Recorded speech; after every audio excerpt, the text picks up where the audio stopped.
Hey, hola, soy Armando del equipo de Recreare, solamente para agradecerte por estar aquí una vez más en una nueva emisión.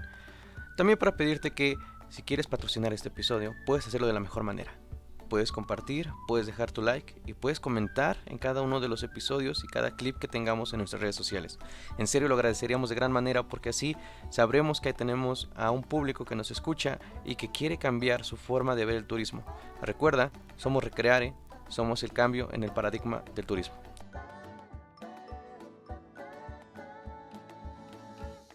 Hola, ¿cómo están? Sean bienvenidos a un nuevo capítulo aquí en Recreare, Recreare Podcast. Y en esta ocasión tengo el placer de presentarles a una profesora que conocí, como hemos platicado, de una manera fortuita, pero agradezco al mundo haber hecho esa conexión porque hoy vamos a tener una plática muy, muy interesante. ¿Cómo estás, Jenny? Hola Armando, ¿cómo estás tú? Yo ando súper bien, aquí un nuevo capítulo. Hola a la profesora y pues espero que disfruten mucho esta ocasión, esta plática tan amena que vamos a tener. Y con ustedes, bueno, con ustedes, perdón. Y quiero presentarles con mucho gusto, con mucho agradecimiento, a la profesora María Guadalupe Castillo Ortiz. ¿Cómo está, profesora? Si quiere presentarse. Hola, ¿qué tal a todos? Bueno, pues antes que nada, pues agradecer, ¿no? La invitación a este espacio y quiero pensar que en presentarme es decir un poquito de mi trayectoria, ¿a eso te refieres? Una semblanza, yo aquí tengo unas notas, si quiere podemos ir, pero si quiere dar una semblanza pequeña, yo ahí ahorita vamos acomodando todo. Ok, perfecto. Bueno, pues como ya lo comentaste, mi nombre es María Guadalupe Castillo Ortiz. A grosso modo, pues bueno, soy de formación licenciada en turismo por la Universidad Autónoma del Estado de México en coordinación, o bueno, parte de mis estudios de esa licenciatura los hice en la Universidad de Valencia en España, como parte de un intercambio académico. Y bueno, hice la maestría posteriormente en Administración de Instituciones Educativas con especialidad en nivel superior en el Tecnológico de Monterrey.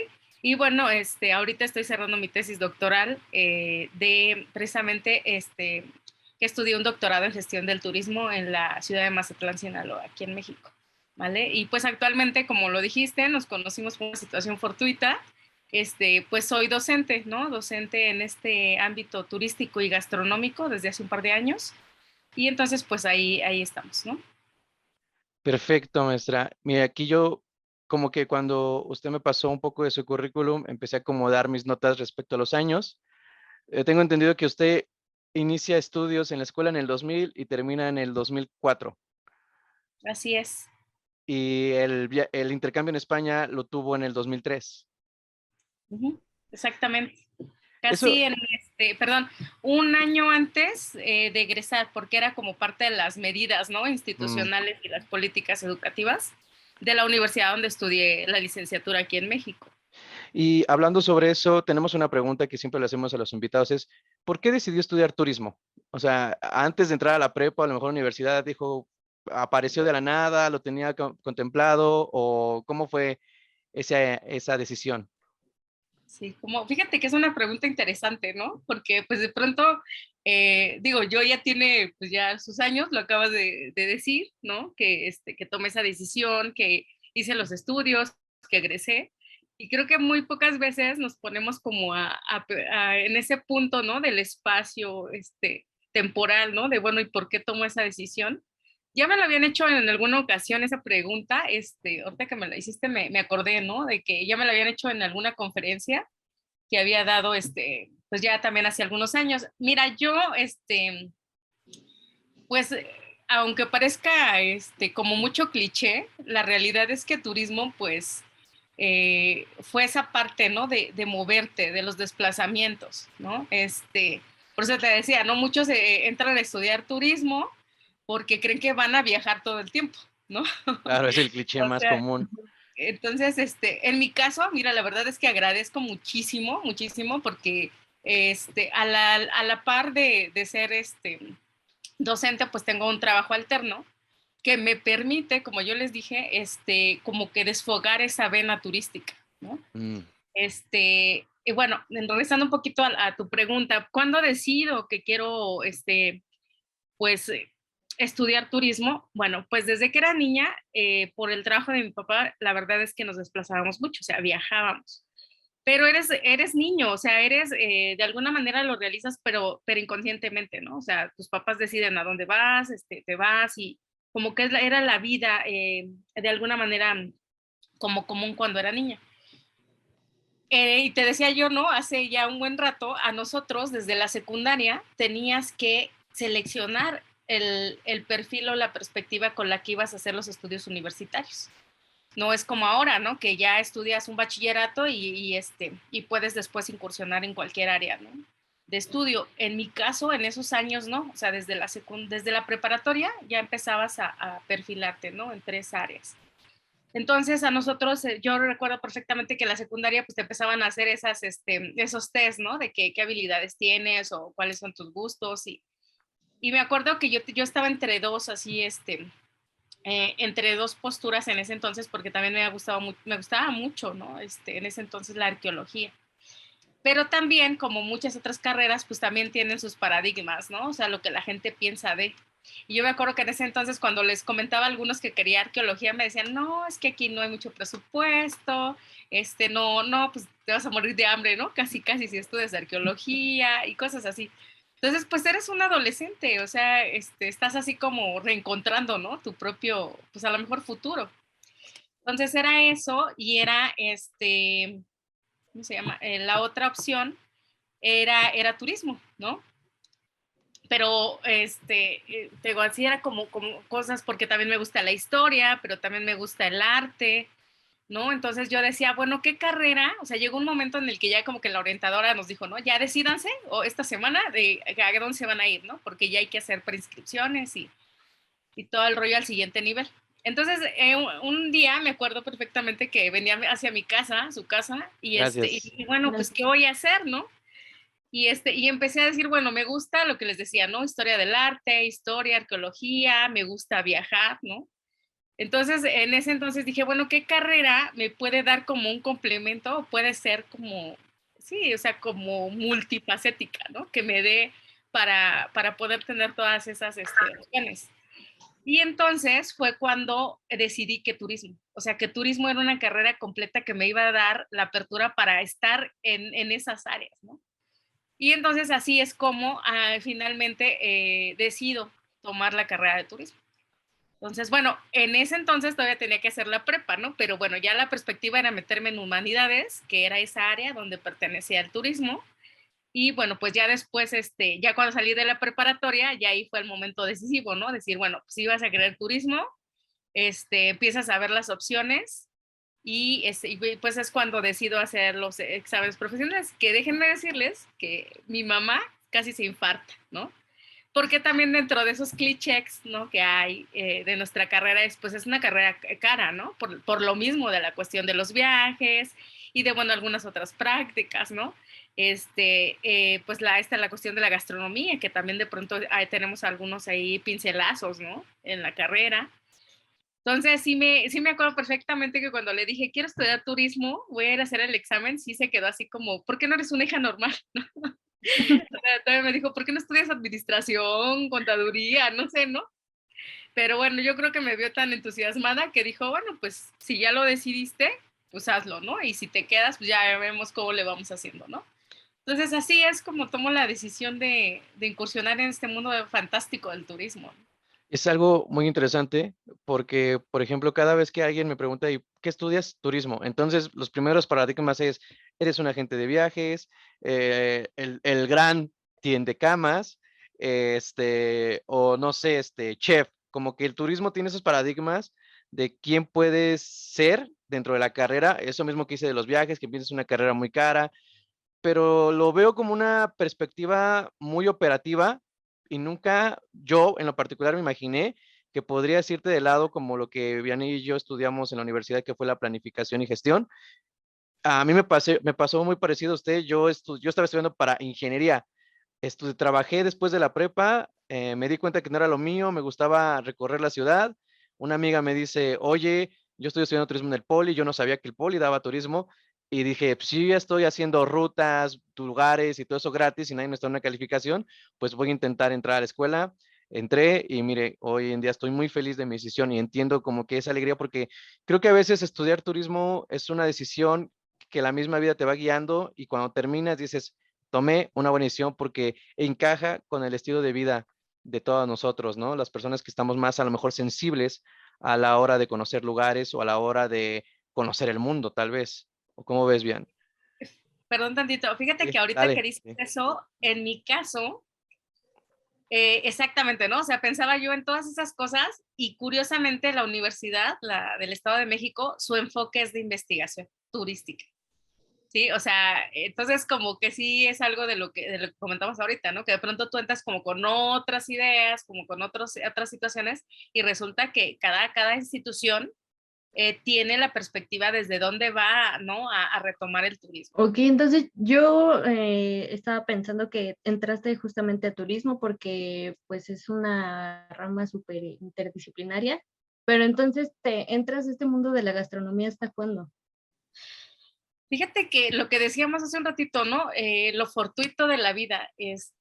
Yo, bueno, empecé, la docencia me ha dado muchas cosas y entre ellas fue esa parte. Este, em, te diré, cuando yo me doy cuenta que me gustaba compartir lo que, porque más que una cátedra, más que dar clase, yo creo que es compartir, ¿no? Compartir con esos estudiantes en un salón 30, 40, 50, porque he tenido hasta grupos de 50 personas, sobre todo en universidades públicas, que es una realidad. Y que tengo más que otra cosa para mí es compartir experiencias, obviamente conocimientos, ¿no? Que has ido adquiriendo desde tu formación y a lo largo de los años. Y un buen día en una universidad entro a dar clases y ahí había gastronomía y turismo. Y de pronto ya cuando empiezan a ver mi currículum y todo, me dicen, porque, bueno, aquí hago un gran paréntesis. A mí esa parte de la cocina tradicional mexicana siempre me llamó la atención. Y o por quien tengo esta parte es por mi abuela materna. Mm, ok. Ella era una señora de Hidalgo que ella vendía gorditas en un portón cerca de una de las iglesias más, pues más importantes, ¿no? De Tulancingo en este caso, ¿no?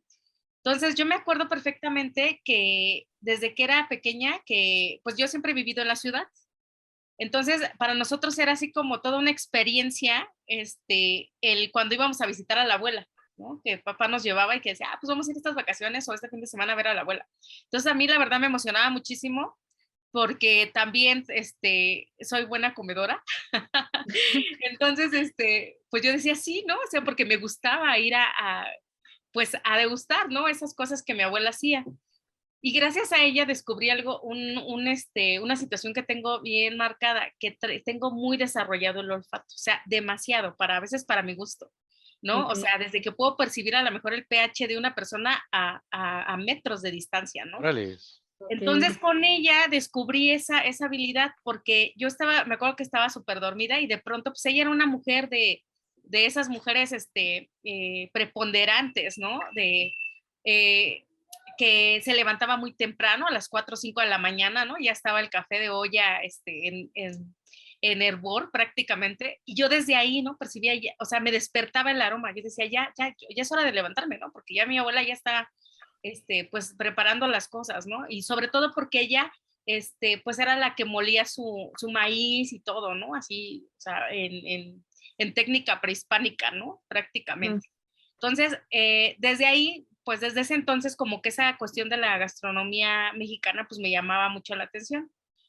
Y nunca lo dejé de lado, o sea, aun cuando sabemos que la gastronomía, de cierta manera, o sea, muchos, inclusive autores, ¿no? De nuestra área turística lo manejan como una parte de esa experiencia turística, ¿sí? Pero inclusive hay autores que manejan esta parte de que, bueno, hay que tener muy claro que la gastronomía abarca una necesidad básica del turista cuando hace Claro. su desplazamiento, o sea, tiene que comer, ¿no? O sea, no es como a lo mejor si vas y haces o no una actividad por ejemplo, aventarte a una tirolesa al destino a donde vas y la tiene, y si no, si te si te avientas, qué padre y vives la experiencia, y si no, tampoco pasa nada. O sea, tu experiencia puede ser placentera a verlo, si hiciste o no esa actividad, pero comer no, o sea, no puedes dejar de comer en ese desplazamiento, ¿no? En esa estadía. Entonces, yo siempre como que ese elemento lo tomaba mucho en cuenta. Y entro a, curiosamente, gastronomía tiene materias de tronco común que van anidadas con el turismo, ¿sí? Entonces, por ejemplo, México multicultural, ¿no? Donde pues ahora sí que ven todas esas elementos, ¿no? De diferentes zonas del país. Pues hay platillos típicos que pues ellos lo tienen que identificar, ¿no? Como gastrónomos, en dónde, qué platillos típicos son de qué regiones o de acuerdo a los insumos que tienen, y que ellos tengan que aprender a prepararlos. Y sobre todo también ellos tienen, por ejemplo, materias como cocina prehispánica, como técnicas y métodos de cocción prehispánicos y cosas por el estilo. Entonces, desde el punto de vista geográfico, también hay materias en las que un turismólogo sin problemas puede entrar a esa área de la gastronomía. Entonces, en esa universidad me asignan también materias de, o historia de la gastronomía, ¿no? Que regularmente, perdón, un chef, pues como que no, ellos son más operativos, ellos como que esas materias teóricas como que les dan flojera, ¿no? Hasta cierto punto. Uh-huh. Entonces, pues, ¿a quién se las dan? O bueno, en ese caso, ¿a quién se las dieron? Pues a la turismóloga, ¿no? Que sabe del tema. Ajá. Y pues a mí no me disgustó, porque les digo, siempre he estado como anidada a esto. Y en eso, hubo un cambio. Bueno, se tenía que ir la coordinadora de estas dos licenciaturas de la universidad, y me propone a mí como para quedarme como coordinadora de la universidad en esas dos licenciaturas. Entonces, dije sí, o sea, sin problema, ¿no? Y ahí es cuando es mi primer contacto directo con esta parte de la gastronomía. Y bueno, dentro de muchos proyectos, en una planeación de un ciclo que yo realicé como coordinadora, era hacer pues cursos, ¿no? Dar cursos en diferentes áreas de la gastronomía, de alimentos y bebidas. Empecé a hacer contacto, ¿no? Esta parte de la extensión de los vínculos con organizaciones cerca de la universidad para que los chavos fueran a practicar. En exámenes finales, por ejemplo, empecé a hacer redes de sommeliers, de chefs, de gestores culturales, gastronómicos, para que fueran a evaluar los proyectos de los alumnos, ¿no? A final de los ciclos. Entonces, eso me permitió irme anidando todavía más a este mundo de la gastronomía. Entonces, pues ya de pronto que ya me buscaba yo un contacto de un sommelier, por ejemplo, para que fuera a degustar un vino que los chicos habían preparado, o para hacer una cata, cuestiones así. Entonces ahí es donde empiezo como con esa inquietud de la investigación del turismo gastronómico, ¿sí? Entonces ahí fue como ese primer contacto. Ahí quiero como que platicar algo bien interesante, que es lo de, mencionabas lo de la gastronomía como factor de estadía, y creo que es muy importante. Ahorita me hiciste recordar, tengo una amiga que es de Inglaterra, y justamente hoy subí una publicación de que hace 8 años tomó la decisión de venirse a vivir a México. Ella ponía, cuando me enteré que en México, y sonará muy chistoso, cuando me enteré que en México vendían mangos con chile en la calle, dije, ese es un lugar en el que podría vivir. Y ahorita como que hizo clic esa idea, dije, oye, la gastronomía sí puede ser un factor de decisión para cualquier turista en cualquier parte del mundo. Es como de, en mi país no hay esto, allá sí lo hay, quiero vivir esa experiencia. Hasta incluso puede el turista ir más por la experiencia gastronómica que a lo mejor por la naturaleza o algo así. Como que creo que México está muy bien representado gastronómicamente en el mundo, y entonces a lo mejor la primera idea que tienen sobre nosotros es comida. Tengo que ir a probar un taco, tengo que ir a probar un tequila, y a lo mejor el turista un poco más experto que se da cuenta que tenemos todas las frutas que queramos, necesito ir ahí. Ya después, si está bonito, si está el pueblo de San Cristóbal, si está el volcán, si está la Huasteca, a lo mejor queda en un segundo, pero la comida creo que a nivel internacional llega a ser un factor de decisión importante. Es que de hecho es una motivación. Recordemos Ajá. que tipos de turismo hay, bueno, hace tiempo leí ya un artículo que había 133, ¿no? Según ese investigador. Pero la realidad es que los tipos de turismo los da una motivación. En este caso, del desarrollo del turismo gastronómico, es básicamente, pues, esa es la motivación del desplazamiento por conocer las bebidas, ¿no? Los alimentos de un lugar en específico. Fíjate que ahorita ahorita que estabas comentando el ejemplo de tu amiga, se me vinieron dos situaciones que he vivido al respecto de eso y una tercera, ¿no? Con respecto a mi tesis doctoral. Ok. Curiosamente, miren, se los comparto. La primera, que ahorita que dijiste de una chica de otro país que le llama la atención algo del nuestro. Hace ya un par de años, bueno, desde que yo me fui de intercambio, pues evidentemente hice amigos. Y hace ya un par de años vino a visitarme una amiga española. Y me acuerdo perfectamente su cara porque se hospedó unos días aquí en casa y había mangos, vino en temporada de mangos. Entonces había como tres, porque también a mi mamá le encantan los mangos, entonces siempre hay como de 2 o 3 tipos, ¿no? En casa. Y me acuerdo que justamente ella se quedó así como, o sea, nunca voy a olvidar su cara, ¿no? De que, ¿en serio hay tantos mangos aquí? ¿No? Así como que, ¿por qué? Porque, o sea, sí los hay en Europa, pero sabemos que finalmente no es un elemento que ellos consuman demasiado y sobre todo pues eleva el costo por la cuestión de las importaciones y exportaciones. Entonces, no, pues yo me acuerdo que los días que estuvo aquí, pues de cajón era que llegábamos del tour y era un mango, pero aparte también mi mamá hizo frijoles de olla. Y ella, te lo juro, prefería llegar y comerse un plato de frijoles así, pero los degustaba como no tienes una idea. Y yo le decía, pero vamos a probar otra cosa, es que están deliciosos, me decía, ¿no? Y como ella es un poquito vegana, pues más, ¿no? O sea, era Ok. como, pues estoy súper bien. Ese es uno. El otro es que el tiempo que estuve viviendo en Mazatlán por la cuestión del doctorado, a mí yo me atacaba de la risa porque un compañero del doctorado, cuando íbamos a comer, él pedía tacos de frijol. O sea, allá sí es normal que venden así como un taquito de carne Ah, deshebrada, de chicharrón, de lo que tú quieras. También los tacos de frijol los consumen mucho allá, pero porque son de los tacos de como tipo frijoles puercos, que ya les echan otras cositas y tienen como Sí. otro sabor, ¿no? No es así como el taco de aquí del frijol refrito del centro del país y que ya, ¿no? Entonces yo le decía, qué curioso, le dije, créeme que yo no pagaría por un taco de frijol en la calle. ajá, ajá. Pero son cuestiones culturales y precisamente vamos a esa parte, ¿no? De que la gastronomía es parte de la cultura, de la misma agricultura de los lugares, ¿no? De lo que les da la tierra y con base a ello, pues elaboran sus propios productos, ¿no? Nuestro Entonces, nuevo eslogan de atraer turistas es ser Visit México, tenemos mangos. Y ya. Uy, primer lugar en el ranking de la OMT. No, además creo que hubo un momento en la historia en que no solamente, como ya lo mencionabas, María, ¿sí te gusta que te llamemos María? sí, sin problema, aunque la mayoría me dice Castillo, ¿eh? Y estoy como más familiarizada que me llamen por mi apellido, de hecho. Oh, vaya. Bueno, como lo mencionabas hace rato de que pues la gastronomía está dentro de una cultura que es, todos tenemos que comer al diario, pero hubo este momento en que la gastronomía ya se volvió un arte y justamente de lo que estaban hablando, que ahora las personas van a los destinos principalmente a probar este tipo de comidas, ¿no? No me trabo mucho, siento que Un voy poquito, como 2 años atrás.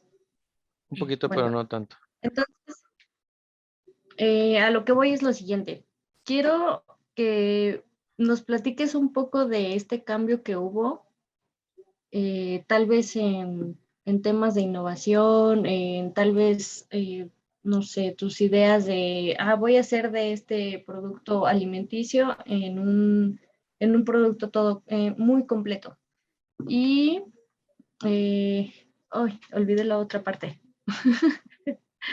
Este, A lo mejor bueno, si quieres contestar esa y ahorita que recuerde la otra, vamos a ello. Ok, bueno, mira, y me das pauta para lo otro que no les comenté hace un ratito, que les decía, ¿no? Que había 2 ejemplos, que ok. fue de Ah, sí, chica de sí, sí, sí. España y el chico de Sinaloa. Y la otra, que ahorita que comentaban, ¿no? Ustedes, bueno, pues la gastronomía, ¿no? Como parte de la experiencia turística, pero en realidad sí se desarrolla un tipo de turismo basado en esa gastronomía, en esa parte de ese patrimonio material, ¿no? Cultural.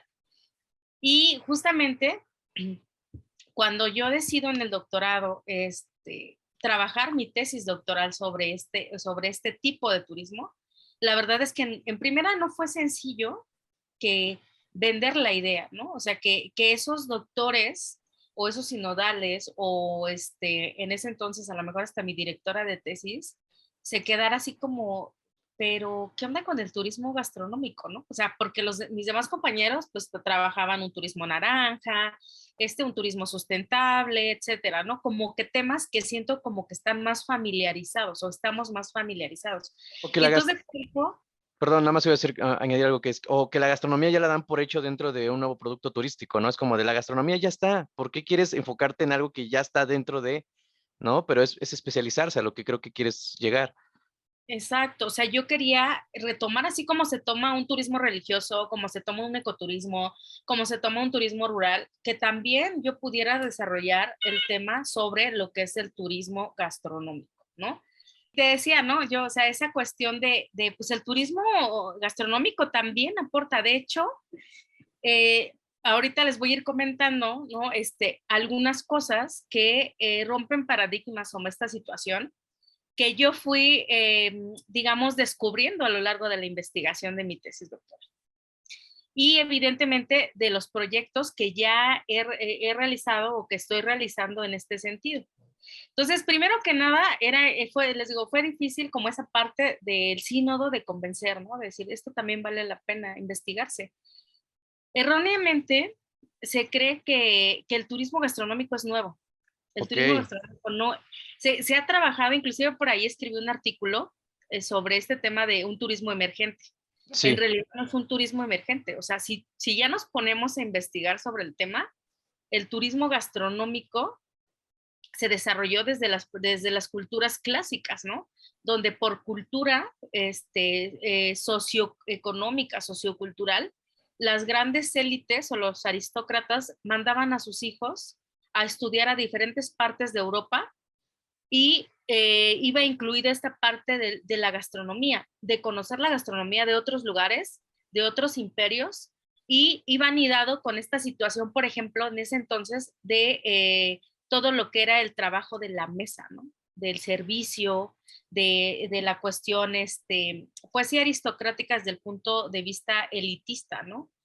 Entonces, bueno, la realidad es que el turismo gastronómico en primera ni es nuevo ni mucho menos, ¿no? Que tuvo como que ya a partir de unas cuantas décadas ya empezó como su boom, eso es otro rollo, pero la realidad es que el turismo gastronómico siempre ha existido a lo largo de la historia. Entonces, otra de las cosas es que, por ejemplo, no nunca voy a olvidar el comentario de un compañero en un coloquio cuando estaba presentando parte de los avances de mi investigación, que me decía, pues yo la verdad no le tiraría un turismo gastronómico. O sea, yo, por ejemplo, dice, yo no pagaría un viaje nada más por ir a comer o a beber a algo otro lado.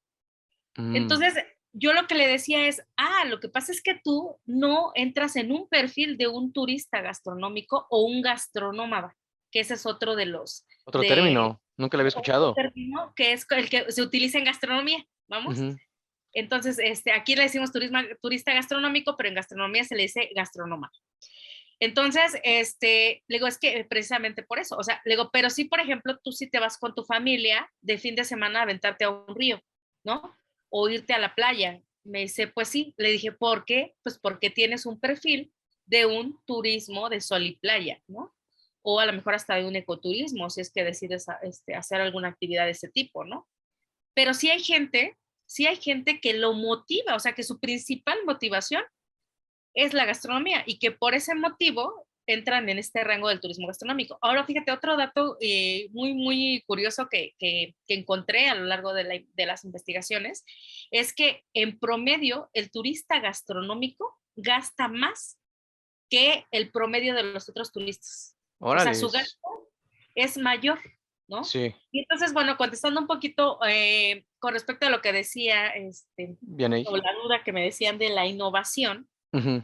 es que también es un término que en gastronomía es así como que de un tiempo para acá, ¿no? La creatividad, que tienen que ser creativos, esta parte de la innovación, las tendencias, las nuevas tendencias gastronómicas y todo este rollo.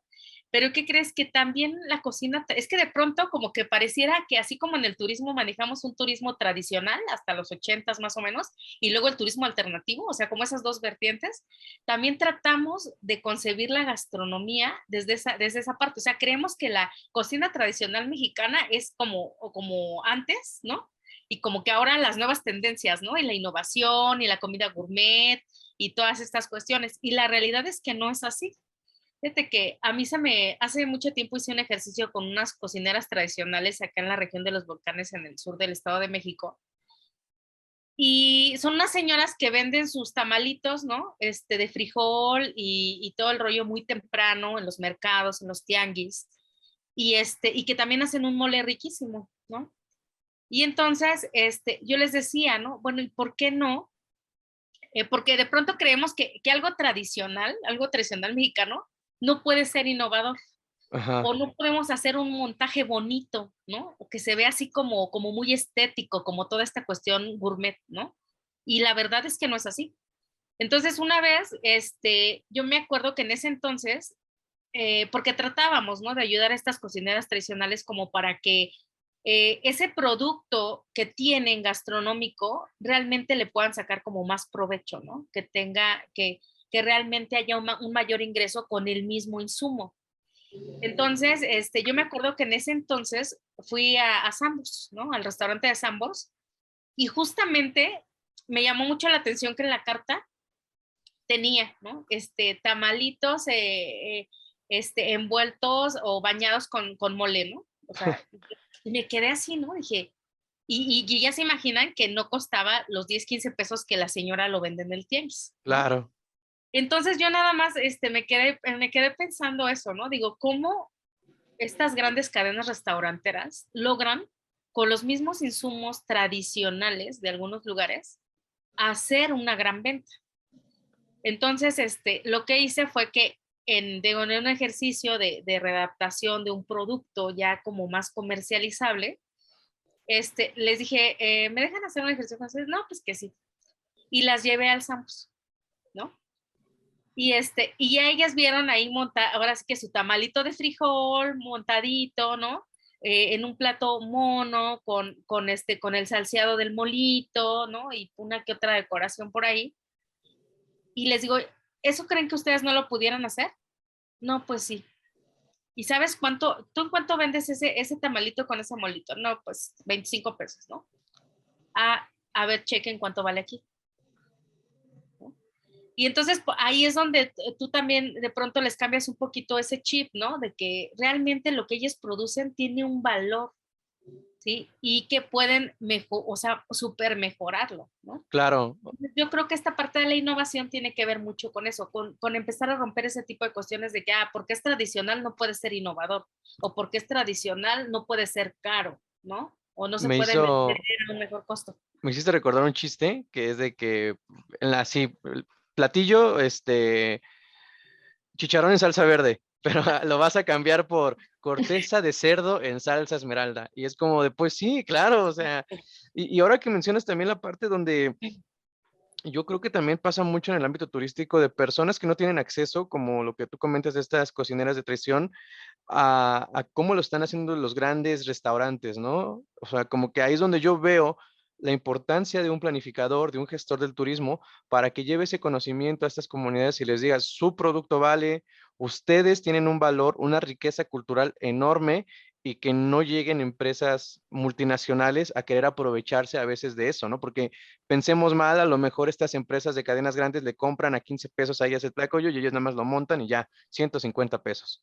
Eso para mí creo que a veces el turismo se volvió algo depredador en ese aspecto, pero nosotros como planificadores tenemos que empezar a gestionar ese tipo de cosas, llevarlo al mejor rumbo, porque al final sabemos que el turismo puede ser un factor de cambio a la hora de una economía circular, ¿no?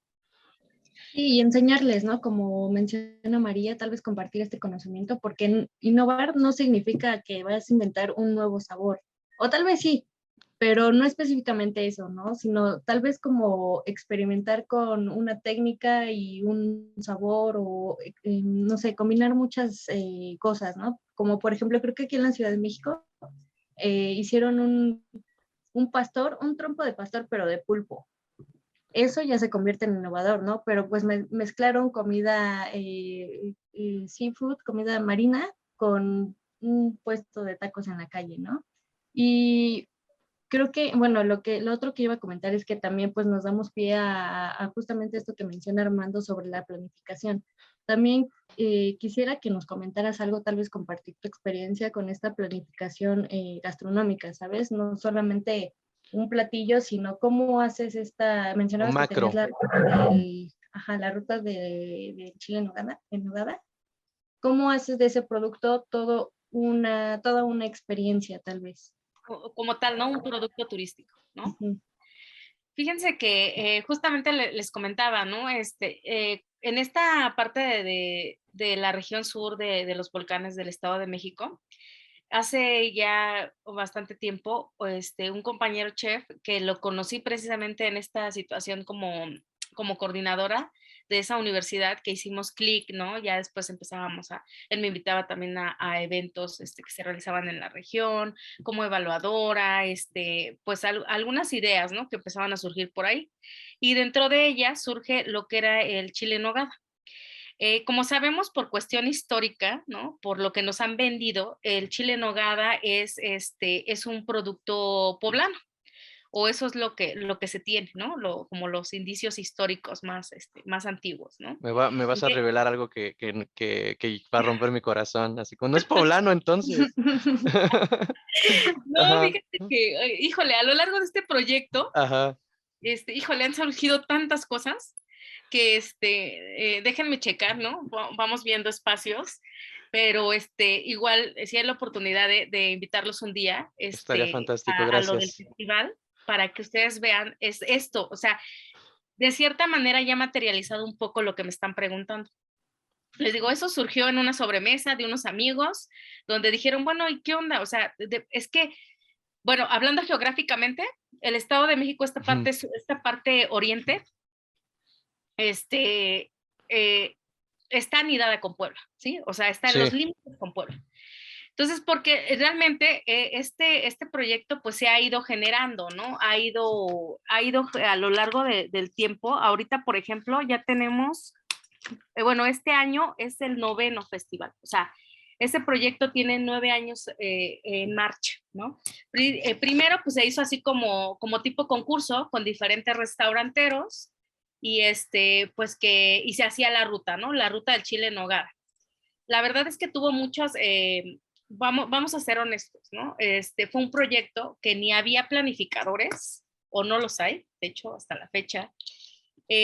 No había gestores, ¿no? Ni culturales, ni gastronómicos, ni turísticos cuando empezó como tal. Les digo, fue un proyecto que surgió de un par de amigos, ¿no? Un poco a lo mejor políticos o chefs, ¿no? Y que de pronto pues empezaron a dar este movimiento, ¿no? Para armar. Les digo, antes era el concurso del chile en nogada. Y a lo largo del tiempo ha habido muchas situaciones que se han ido puliendo. La primera, por ejemplo, pues los poblanos cuando ya como por el tercero o cuarto empezaron a voltear y dijeron, a ver, ¿cómo está eso que en el oriente del Estado de México se está haciendo un festival de chile en nogada si el chile en nogada es de nosotros, ¿no? Entonces ahí empieza esa parte de la patrimonialización, ¿no? Y y nosotros así de que, pues sí, pero acá también se vende, ¿no? Precisamente por esa conexión geográfica, pues había una influencia. Entonces, en la parte del municipio de Amecameca, de de Tlalmanalco, de Ozumba, o sea, de estos municipios, pues por cultura también, desde hace muchos años, la gente en esta temporada, porque ahorita ya inició, de hecho y ahí viene otra cuestión, ¿no? De muchos de los servicios o productos turísticos que son temporales, ¿no?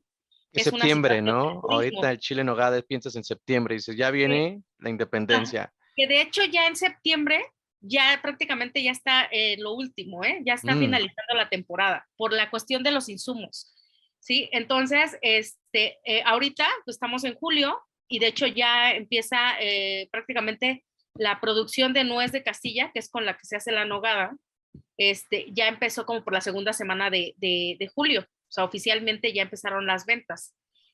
Entonces ya dura como hasta por la segunda semana, o sea, un buen producto de insumo por la segunda, todavía hasta la tercera semana de septiembre, pero ya estás ahora sí que consumiendo un chile con, a lo mejor me atrevería a decir, no de la calidad en cuestión del insumo, como lo pudiera ser en el mes de agosto, ¿no? Entonces te digo, a final de cuentas, pues se han ido haciendo cosas, era un concurso, obviamente había un ganador y obviamente los que no eran los ganadores, pues siempre, tú sabes que hay divergencias, ¿no? Claro, Entonces, sí. llegó un momento en el que luego se hizo también o sea, híjole, es que si te dijera ya ahorita a 9 años todo lo que sea, todos los subproductos que han salido de este proyecto, la verdad es que son varios. Pero bueno, si hay oportunidad, ahorita los comentaremos todos. Eh, Me voy a enfocar en este ejemplo porque pues es como el vivencial, ¿no? Es lo que estamos viviendo ahorita y lo que se está desarrollando aquí. Eso, era esa cuestión, bueno, entonces si es poblano, no es poblano, sí se puede hacer en otro lado que no sea Puebla, pero aquí la cuestión es que a 8 años, porque de hecho desde el año pasado fue cuando nos volteó a ver la Secretaría de Turismo del Estado de México, el proyecto. El jefe, ¿no? El jefe de todos Y nosotros. Y la secretaría, y a eso va con la otra parte de que un verdadero producto turístico, ¿sí? Un buen proyecto, un proyecto exitoso, es aquel que deja un efecto multiplicador, ¿no? Y curiosamente, nosotros, bueno, ustedes mejor que nadie, como también estudiosos de esta parte turística, pues saben que no por nada las estadísticas anuales de los países, ¿no? Que manejan el turismo, trabajan unas estadísticas de se generaron tantos millones de empleos directos y tantos millones de empleos indirectos a través del turismo, ¿no? De estos empleos indirectos son a donde se refleja ese efecto multiplicador de beneficio de un proyecto turístico. Entonces, aquí pues hay todo, ¿no? Desde la cuestión de que, pues básicamente, esta parte de que el insumo viene de la tierra, de la agricultura. Entonces, Claro. ahí donde deja un gran acierto este proyecto. Porque ahora fíjense, ahí les va un dato, dices, tú me vas a romper un paradigma del chile en nogada. Te voy a romper varios, de hecho, en esta Oh. plaza. Ajá. Creo que no se puede determinar o decir que un producto gastronómico o llámese platillo, bebida o dulce típico, que son como esas tres divisiones que tiene esta parte de la gastronomía, que no se puede hacer un producto en otro lado. Evidentemente, pues el insumo no es el mismo, ¿no? Entonces tiende también a cambiar las características degustativas de eso. Pero tú dime, la cochinita pibil, por ejemplo, que es de Yucatán, ¿no? Naturalizada ahí prácticamente, ¿no? O sea, cuando tú te comes una cochinita pibil aquí en la Ciudad de México, en alguno de los restaurantes que lo ofrece o en alguna de las fonditas, a final de cuentas no te sabe a una cochinita pibil. Sí, hay un sabor como el taco al pastor también, ¿no? Que es el mismo marinado para toda la carne, en todos lados. O sea, creo que en ese aspecto sí tendríamos que abrir un poquito más la visión de poder generar o replicar productos gastronómicos en otros lados fuera de sus lugares nativos, ¿no? Entonces, aquí a los poblanos, pues de alguna manera, te decía yo, la mayor producción de nuez de Castilla se produce en Amecameca, en el Estado de México. Ok. O sea, todos esos restaurantes, ¿no? La gran mayoría que te venden un chile en nogada en Puebla, muchos de ellos, Se su insumo surten. de la nuez de Castilla es del oriente del Estado de México. La manzana panochera, el durazno criollo, que son elementos distintivos para la preparación de un chile en nogada tradicional. Entonces, esas producciones son del sur y del oriente del Estado de México. Por eso la conexión, ¿no? Por eso la Sí. gente produce el chile en nogada en esta zona. ¿Por qué? Pues porque tienen el insumo para poder replicarlo, ¿no? Sí, y ahora me Entonces, haces bueno, pensar como si no existieran todos estos productores alrededor de Puebla, a lo mejor el producto que es el chile en nogada no existe, ¿no? Entonces también es esta parte de por qué ser tan celosos con el origen de ciertos platillos, es decir, nadie más lo puede hacer, sino es una colaboración, al final de cuentas, de la riqueza que tiene el país, que es México. Y sí, se llama es una locura como incluso dentro de hasta la gastronomía hay peleas de esto no es real, esto es mentira, esto no sabe, es como de brother, si no existiera a lo mejor los mangos del sur, no podría ser a lo mejor la escamocha del norte. Entonces es una locura, no sé. y ahí es donde tenemos que aprender a compartir estos elementos, estos insumos gastronómicos, ¿sí? Ahora, te decía, ¿no? O sea, finalmente, pues hay lugares donde nacen los productos, claro, por supuesto, ¿no? Pero eso no quita que se puedan degustar en otros lugares, no solo del país, sino del mundo.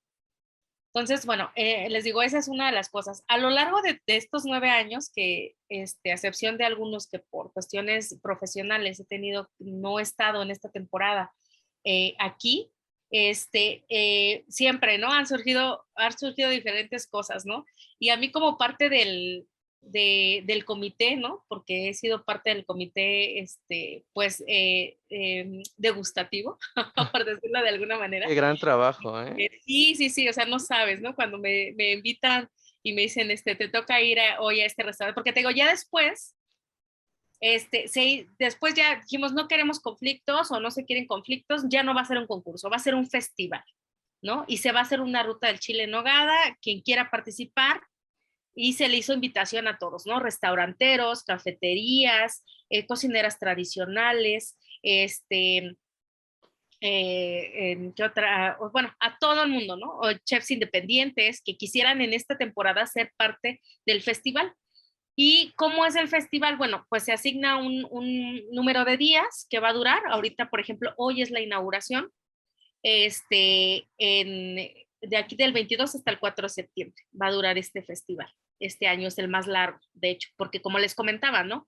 Desde el año pasado, bueno, más bien desde los inicios, eran pocos. Este proyecto lo empieza a desarrollar ya en forma el claustro gastronómico de la región de los volcanes, que de igual manera es un proyecto de un grupo de amigos, ¿sí? Chefs, políticos, gestores, historiadores, hay hasta biólogos, o sea, ya hay mucha, La red eh, ya es grande. ya es multidisciplinaria. Antes nada más me acuerdo cuando todavía, ¿no? Hablábamos que nada más era el proyecto de Ixtapaluca, Chalco, Valle de Chalco y poco más, ¿no? Ameca, Meca. Ahora, a lo largo del tiempo que ha ido pegando este proyecto, tanto del claustro como del festival, se ha ampliado, ¿no? Ahora ya está Ozumba, ya está Tlalmanalco, ya inclusive ya hace un par de años entró Tlaxcala, Morelos, o sea, se anexó, como que empezó a crecer el proyecto, ¿no? Y ahorita, te digo, a partir del año pasado que voltean a vernos la Secretaría de Agricultura, porque de pronto empiezan a decir, bueno, se ha incrementado la demanda o la producción de chile en nogada en esta temporada gracias al festival, ¿no? Y a ese reflector, ¿no? Que hemos creado a lo largo de las redes y en la región. Y entonces, voltea, ¿no? Y dice, pues me están beneficiando al campo, ¿están de acuerdo? ¿Por Claro. qué? Porque pues no solo la parte, digamos, agrícola, ¿no? Con esta parte de la nuez, de la manzana, del durazno, del propio chile, para su Poblano. elaboración, sino la cuestión también de la ganadería. ¿Por qué? Pues porque requieres carne, ¿no? Entonces, para el relleno. Entonces, ese tipo de cosas pues empezó a impactar y se empezó a ver reflejado en las estadísticas del efecto multiplicador que está dejando este producto turístico gastronómico, ¿no? Entonces, ahora este año ya se anexó Puebla. O sea, este año ya es parte de hecho, hoy se hace la inauguración oficial en un restaurante en Puebla. Y de aquí a 5 días va a ser en ese estado y después regresamos al oriente del Estado de México y pues hay algunos otros. Este año, por ejemplo, ya tenemos país invitado que es Colombia. O sea, como que ya ha empezado a crecer mucho este proyecto. De hecho, este es el tercer año. Te digo que anexado a esto, se fueron haciendo subproductos del festival como el concurso intercolegial de Chile en Nogada, donde se invitaron a las universidades de la región, de los municipios, a que concursaran en presentar. Y regularmente pues hay básicamente dos categorías, aunque a veces se llega a abrir alguna otra, que es presentación de chile en nogada tradicional y de un chile en nogada de autor, ¿no? Órales. Entonces, ahí entra esa parte que me preguntabas hace un ratito de la innovación y de estas nuevas tendencias y de la creatividad que les piden mucho a estos pues chefs, ¿no? Entonces, pues se paró, la verdad, por la cuestión de la pandemia, porque pues, cerraron las universidades, no era seguro que los alumnos pues se presentaran en algún espacio que nosotros inclusive buscáramos como claustro. Entonces se paró un poquito ahorita y este es el año en el que se retoma la parte del concurso intercolegial. Otra de las cosas anidadas a esto, se hizo basado en la pandemia, que este es el tercer año que se va a hacer, es el tercer Congreso Internacional del Chile en Nogada. O sea, desde hace 2 años se había hecho online, este año esperemos si sea híbrido, ¿no? O sea, sea presencial y se proyecte a través de las redes, pero los otros 2 años fue virtual. Entonces tuvimos la colaboración de muchos ponentes de América Latina, y porque gracias al Colegio Profesional Gastronómico de México, que se nos anexó hace 2 años, ellos estuvieron apoyando con esta parte del Congreso, ¿no? Yo, por ejemplo, en mi caso, pues los 2 años anteriores, este año también estoy como invitada como ponente, ¿no? En esta parte. Y justamente este año, fíjense que ahí va esta situación que me preguntaban de la planificación. La realidad es que el proyecto del festival ha ido creciendo, no por nada es el 9º, pero la realidad es que no hay una planificación turística de base para el desarrollo de este proyecto.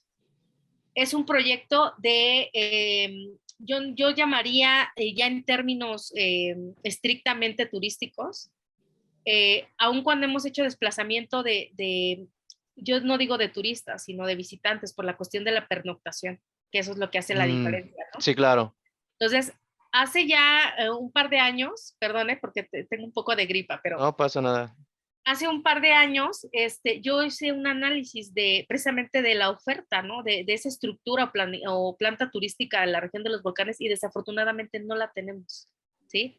O sea, no la tenemos porque vamos a decir que la entrada de la Ciudad de México hacia esta región de los volcanes es el municipio de Ixtapaluca, que es la carretera libre México-Puebla, ¿sí? Para esta conexión. Siempre se ha caracterizado esta zona, lo que es Ixtapaluca, Valle de Chalco y Chalco, como una zona industrial.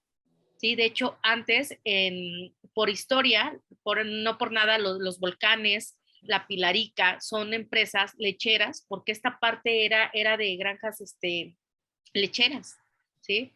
Entonces, Ixtapaluca lo agarraron como foco industrial. Vino Panasonic, no por nada tenemos la única, bueno, ya ahora me parece que hay otra por ahí del norte, pero durante muchos años, décadas, fue el único lugar donde hay una planta de Yakult, por ejemplo, ¿sí? Entonces, esta parte de esa transición, porque en realidad somos un corredor de traslado, ¿sí? Hablando en cuestiones de espacio turístico, pues lo que tenemos sí es una gran planta, o sea, sí hay una gran oferta de hoteles, pero son hoteles de paso, hoteles carreteros, donde no tienen evidentemente las características para una pernoctación de un turista en forma. Entonces, aunque a lo largo de los años sí hay mucho desplazamiento de personas de la Ciudad de México, de Morelos, de Puebla, de los estados aledaños a esta región, la realidad es que su visita es de entrada por salida. O sea, vienen, degustan en alguno de los lugares de la ruta del Chile en Nogada el platillo y regresan a sus lugares de origen, ¿no? Eso que cuentas se me hace muy interesante porque no sé si has escuchado el modelo Market Ready. Es un modelo que implementan mucho ahorita que estoy yo como que estudiando la zona sur del país, ahí de la península, que empieza y justamente dice estas cosas, ¿no? Como de que, bueno, empieza como una pirámide de Maslow y en la base es solamente visitar y regresar. La siguiente base es tengo ya una infraestructura de hospedaje, entonces ya me puedo quedar una noche, ¿no? La siguiente base es, bueno, ya aparte del hospedaje ya tengo actividades, aumenta. Y ya cuando llega a la punta del Market Ready ya tengo para ofrecer experiencias. Y es cuando llego a la punta donde ya puedo exportar internacionalmente. Pero antes de eso, como que va analizando, te va diciendo pasos a guiar antes de llegar a la punta. Y creo que ese tipo de lugares, estos destinos, que creo que igual han sido muy olvidados por ser la zona oriente del país, tienen el potencial, pero se necesita, como platicamos, una planeación de sentarnos a lo mejor con dueños ejidales o con empresas que quieran empezar a invertir, hoteleras y todo eso, y que vean la factibilidad de que también se puede hacer un buen turismo ahí. De hecho, yo estoy trabajando ahorita como una tipo agencia de viajes y les platicaba de eso y me dijeron, ¿a poco en el Oriente hay? Y fue como de, wow, así los tienen mapeados. Y es interesante que este proyecto que tú mencionas esté agarrando fuerza, porque también yo creo que como planificadores, ahorita dijiste 9 años, para mí dije, no, yo que soy muy ansioso, yo no podría aguantar ver crecer un proyecto 9 años y hasta el 9º año ver resultados interesantes. Creo que a veces como planificadores queremos que todo salga en un año y es entender también que todo lleva un proceso dentro de las comunidades, dentro de la percepción de las personas y de cómo eso va a empezar a generar cambios de cultura tal vez, pero al mismo tiempo beneficios económicos, que es lo que buscamos, buscar el equilibrio entre estas dos vertientes. Y fíjate que sobre todo por eso partía diciendo que era un proyecto temporal, ¿no? Ujú, Estacional. Ese es el problema. Que pues obviamente la gente ve la derrama económica en el momento, un mes, mes y medio, y después se olvida, ¿no? claro. Después, no, pues ya no hay chile en nogada, ya no. Y la realidad es que en esta zona, por ejemplo, mira, vamos con el municipio de Ixtapaluca. El municipio de Ixtapaluca tiene un potencial turístico que muy pocos municipios tienen, ¿no? Por mencionarte algunos, o sea, tiene historia, tiene la cuestión de construcciones del siglo XV y XVI, tiene un aviario que se llama El Nido, que es el Ujú, único en América Latina con la cantidad de especies y el tipo que tiene. Hay 3 zonas arqueológicas, fíjate, o sea, de pronto te pones a pensar, hay destinos turísticos en el país que con una zona arqueológica han hecho todo un producto turístico. Aquí tenemos 3, ¿sí? Y una que es Tlapacoya, que es la única que ha sido resguardada por el INAH como tal, y ahí se encontró una pieza de miles y miles de millones de años, que inclusive está en la segunda o tercera sala, si no me equivoco, ahorita me falla la memoria en cuál de esas dos está, en el Museo Nacional de Antropología, como una pieza única, ¿sí? Por la cuestión de los años de la pieza, ¿no? Entonces, tenemos el famoso, yo creo que lo han oído ustedes, la leyenda de los bandidos de Río Frío. Río Frío es parte de Ixtapaluca. conozco Río Frío, pero nunca había escuchado la leyenda. No, no, de los bandidos de Río Frío, No, tampoco, fíjate. Vianey sí ha de conocer Sí. más eso. Está más vinculada a Iztapaluca que yo. El punto es que es una zona boscosa y que tiene inclusive ríos, cascadas, donde puedes generar proyectos ecoturísticos sin ningún problema. Entonces, por mencionarles alguna cosa, ¿no? El detalle es ese, que siempre se vio como un municipio industrializado. Entonces, como que la Mm, parte del turismo, como que no, nadie volteó, ¿no? Así como, pues aquí podemos generar cosas. De hecho, hay un proyecto ahorita que me encanta, que es de unos, ya puedo decir unos amigos, ya tenemos un par de años de conocernos. Fíjate que es un proyecto bien padre, porque son chicos que crecieron, que son amigos desde la infancia, y crecieron y pues cada quien no se fue a su profesión. Hay biólogos, hay gestores culturales, hay arquitectos y tal, ¿no? Entonces ellos crecen y de pronto voltean a ver y dicen, ay, pues aquí están pasando cosas, la inseguridad y lo que tú quieras se está incrementando. Entonces ellos dicen, pues vamos a hacer algo por esta tierra, ¿no? Por este lugar donde crecimos. Y entonces generan lo que es el proyecto del Centro Cultural El Carmen. Sí, que es ellos vivían o viven en una unidad habitacional que se llama, antes era la Hacienda del Carmen y ahora pues es Unidad del Carmen. Y lo que era el pequeño casco que estaba abandonado, ellos lo retoman y entonces ahí generan un espacio cultural del Carmen, donde empiezan ellos a hacer talleres culturales y toda esta cuestión, pero han estado generando rutas para apropiar a la comunidad de ese patrimonio histórico y cultural que tienen. Entonces ahorita uno de ellos ya logró obtener la dirección de cultura del municipio y a través de eso están dándole mayor impulso, inclusive ya generaron lo que es la ruta de la raíz, así la llaman, y de los pueblos de Ixtapaluca están generando recorridos turísticos gratuitos los fines de semana, pero mm, conjuntados con la comunidad. O sea, ellos han ido a hacer trabajo de campo y la misma comunidad, y te digo porque ya he ido a algunas de sus rutas, la misma comunidad es la que te platica, no, pues es que mi abuelo me dijo que esta cueva aquí apareció el santo patrono y bla, o sea, toda esa cuestión donde se está logrando que esa misma comunidad valorice, ¿no? Lo que tienen. Entonces me parece un proyecto, les digo, bien padre. A mí hace tiempo también me invitaron a dar mi plática sobre qué hace un turismólogo, ¿no? A los niños de la primaria. A mí me encantó uy, porque, sí. porque desde ahí les empiezas, ¿no? Y por ejemplo, cuando me invitaron, le dije, oye, ¿puedo invitar a un amigo? Me dijo, sí. Y lancé la invitación a mis alumnos de gastro, porque como dices tú, aquí como que el rollo del festival como que empezaron en la esfera más alta, ¿no? Primero con restauranteros. De hecho, tiene como, ¿qué será? Como 3 años que ya, ¿no? Como que se empezó a involucrar más en la situación de, oye, pero pues también la cuestión de las cocineras tradicionales, ¿no? Porque tú aquí, o sea, si ustedes vienen en 2 semanas más y te das una vuelta por las calles de Ameca Meca principalmente, te vas a encontrar que la gente tiene sus letreritos afuera de su casa donde se venden chiles en hogar. Ok, Y no es ni un local, ni es ni un chef, ni nada por el estilo, y que yo estoy segura que, o sea, les digo porque yo lo he comprobado, que puedes encontrar un sazón que ni en uno de los mejores restaurantes, ¿no? Entonces, el año pasado fue el primer año que como tal fungieron ya cocineras tradicionales, que por cierto el presidente municipal fue quien las convocó y él les dio todas las facilidades, les brindaron un espacio del municipio para que ellas prepararan ese día y para que se sirviera, ahora sí que valga la redundancia, el servicio de ese día, ¿no? Y yo espero que en los próximos años se sigan sumando más proyectos con este tipo de personajes tan importantes también dentro de la gastronomía de un lugar. Ahorita de pronto sí, yo te podría decir, ¿no? Con lo que me comentabas, 9 años y todavía no se tiene una planificación turística. Pues así es, o sea, desafortunadamente la teoría y la práctica se van de lados opuestos, ¿no? claro. Lo ideal sería que sí hubiese gestores, promotores, planificadores turísticos dentro de este tipo de proyectos, pero yo te puedo decir que al menos con formación soy la única. Ujú. Y de hecho mi plática esta vez en el Congreso va a ir en función de eso.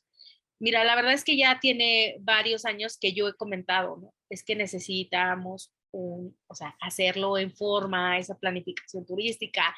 Ya vimos que no tenemos la planta turística ni la estructura turística en la región, en cuestión, por ejemplo, de hospedaje, vías de comunicación sin problema porque estamos conectados a todo lo que es la periferia de los municipios. La cuestión gastronómica, pues evidentemente la tenemos por esta cuestión de que el festival es un producto turístico gastronómico, ¿no? Pero pues sí hay muchas cosas que todavía que pulir, que hablar, sobre todo con la comunidad, con esos agricultores, con estos productores de los insumos, la cuestión, por ejemplo, del marketing de las redes, del social media, o sea, hay muchas cosas, ¿no? Y te digo, mi plática este año en el Congreso precisamente va a ser la importancia de la planificación turística en el desarrollo de destinos, en este caso gastronómico. Y ahorita que mencionas esto, a lo mejor es la perfecta oportunidad para pasar al otro punto que también quería platicar contigo, es cómo llegas a hacer estas, ¿cómo decirlo? Estas investigaciones que están en 2 libros, o sea, por lo que viene el currículum tienes capítulos en 2 libros. O sea, eso para mí es como de que digo, wow, o sea, a mí que me encanta la investigación turística y me la paso leyendo artículos en revistas turísticas, digo, ¿cómo es que llega un planificador a ese nivel de, oye, tengo un libro, tengo un capítulo en un libro, ya tan siquiera tener el prefacio de un libro creo que es algo máximo y algo muy cool. ¿Cómo llegaste ahí? Porque o sea, se ve fácil, ¿no? Dice 2018, un capítulo en un libro, pero los años que llevan de investigación supongo que fueron bastantes para poder hacer conciso ese capítulo. Pues mira, curiosamente, les decía yo, ¿no? La docencia me ha dado muchas cosas, entre ellas esta parte de ser investigadora turística, ¿no? Y la realidad es que mi esencia en esta investigación o en este perfil que tengo es gastronómico. O sea, Ujú, lo que he ujú. escrito va con ese perfil y esto lo empiezo a desarrollar aún más cuando entro al doctorado. Cuando ya estás en esta parte o empiezas a desarrollar una vida investigativa, va anidado, o sea, no puedes estar investigando y estar generando conocimiento sin poder compartirlo, ¿no? Vuelvo a lo mismo, o sea, sin generar artículos de revistas científicas, en este caso, bueno, los capítulos del libro, ¿sí?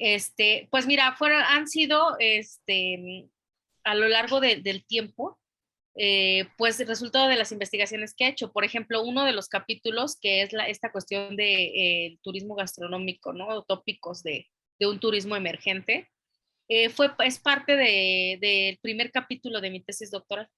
como Ujú. resultado de todo lo que estuve investigando sobre esos inicios.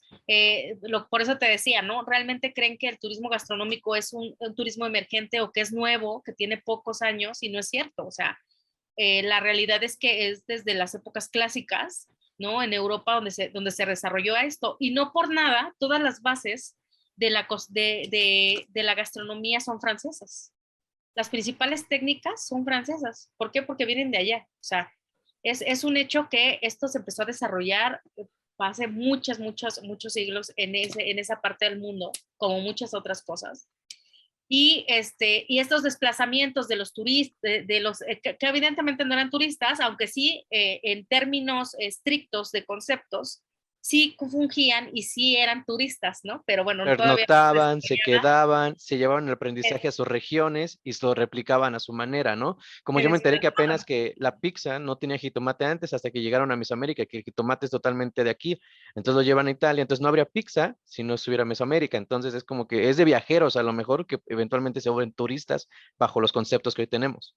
Y a lo largo de la historia se ha dado lo que conocemos como mestizaje culinario, que es eso Ujú. que acabas de nombrar tú.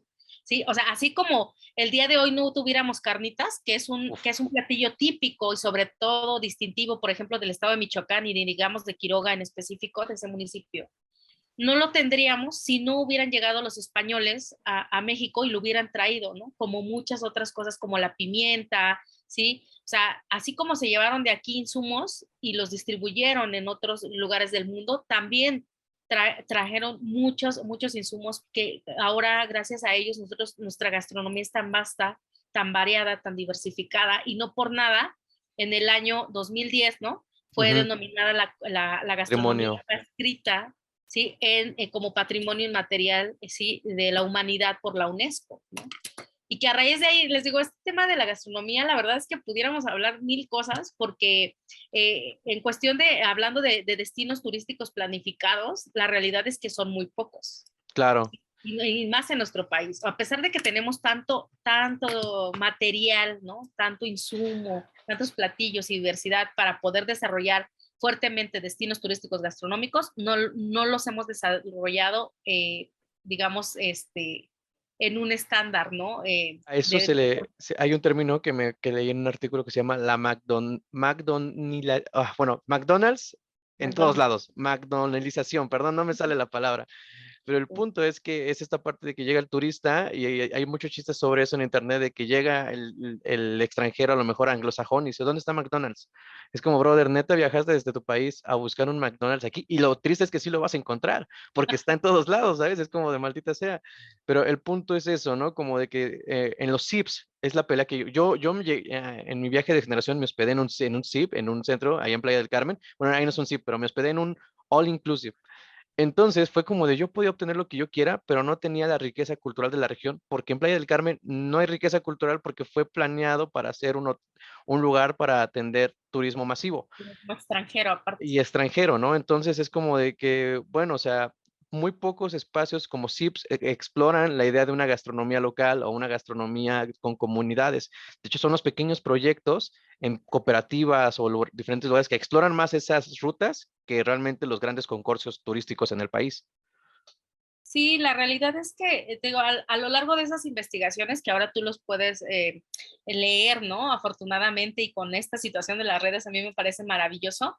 De hecho, hay un libro que, bueno, justamente esta situación de la parte histórica del turismo, del perfil del turista gastronómico, que conjunté, ¿no? De varios autores a lo largo pues, del mundo.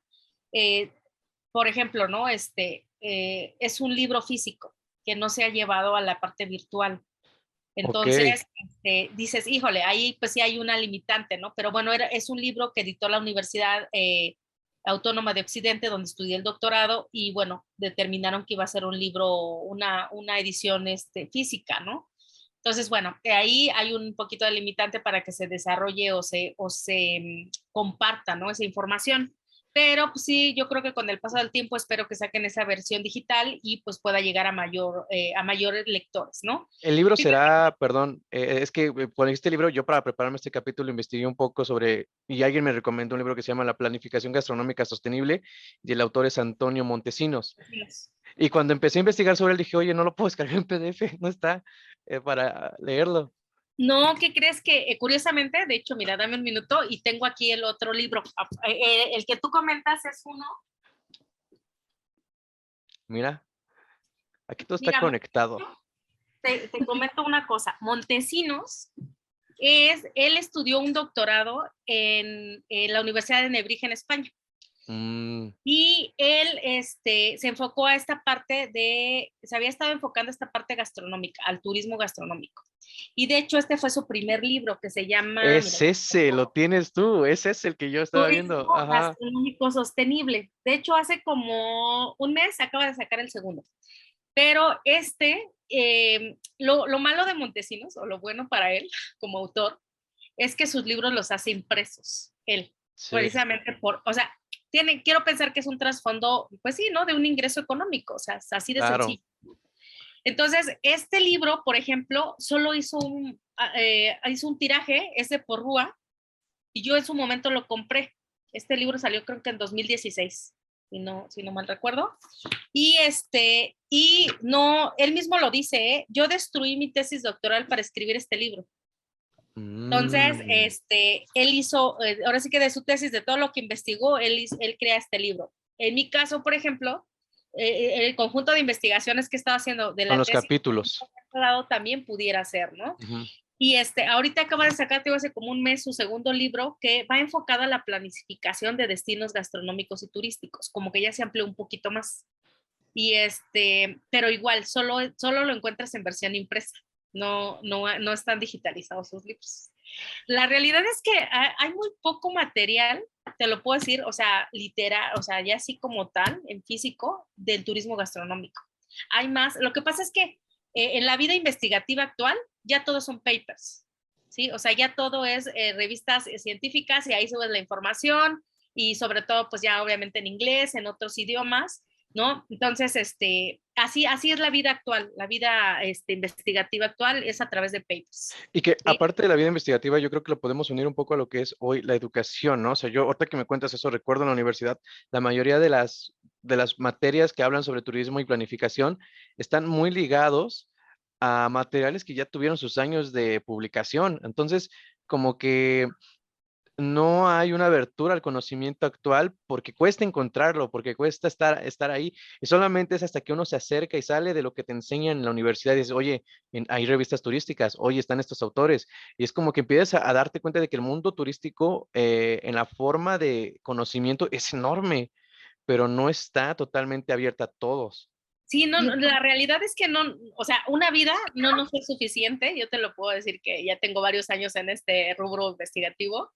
La realidad es que ni una vida es suficiente como para leer todo lo que está escrito en turismo y mucho menos en esta cuestión en mi caso, del turismo gastronómico, ¿no? O sea, ya hay muchísima información. Como dices, allá se ha aperturado más porque ya puedes descargar los papers. Antes tenías que pagar por ellos, Sí. pero también eso ha ido haciendo una evolución a lo largo de esta faceta, ¿no? De esta parte. Y la verdad es que esa es otra de las cuestiones que me encanta.